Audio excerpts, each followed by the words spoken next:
In today's media landscape, who really holds the power? The pluralist view offers a compelling perspective on this question. This theory suggests that in democratic free market societies, power is distributed among various competing interest groups rather than concentrated in the hands of a small economic elite. At the heart of media pluralism are three key ideas. First, media owners are primarily motivated by profit. Second, journalists operate with considerable freedom from direct control. And third, audiences ultimately shape content through their consumer choices. Let's break this down further.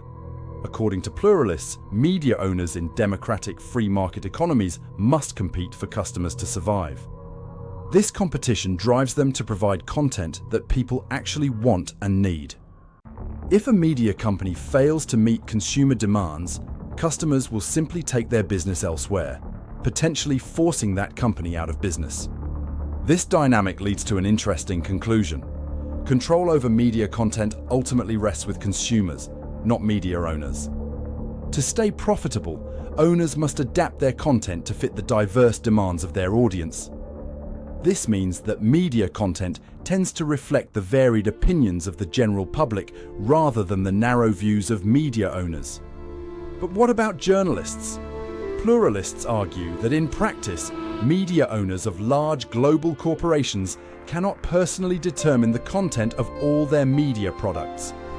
There are simply too many products and too many management issues to handle.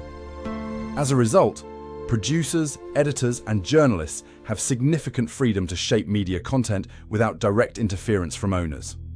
The pluralist view also emphasizes the active role of audiences. In this perspective, consumers are not easily manipulated passive recipients of information. Instead, they actively select, reject, and reinterpret a wide range of media content. With the rise of new technologies and new media, audiences increasingly produce their own content as well.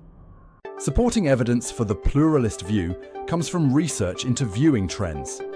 For instance, recent studies by Ofcom, the UK's communications regulator, show that viewing habits are more diverse and fragmented than ever before.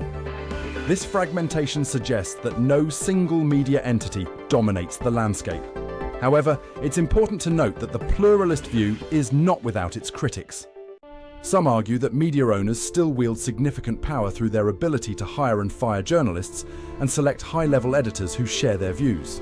Critics also point out that establishing a large media company requires substantial financial resources, leading to concentrated ownership. Additionally, some observers note that truly independent journalism with wide reach remains relatively rare. There's also concern that the pressure to maintain profits has led to a narrowing of media content, favoring sensationalist entertainment over critical, independent reporting.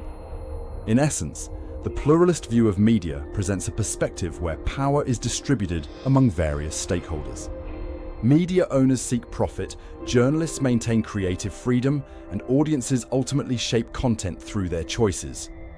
While this view offers valuable insights into media dynamics, it's crucial to consider both its strengths and limitations when analyzing the complex world of modern media.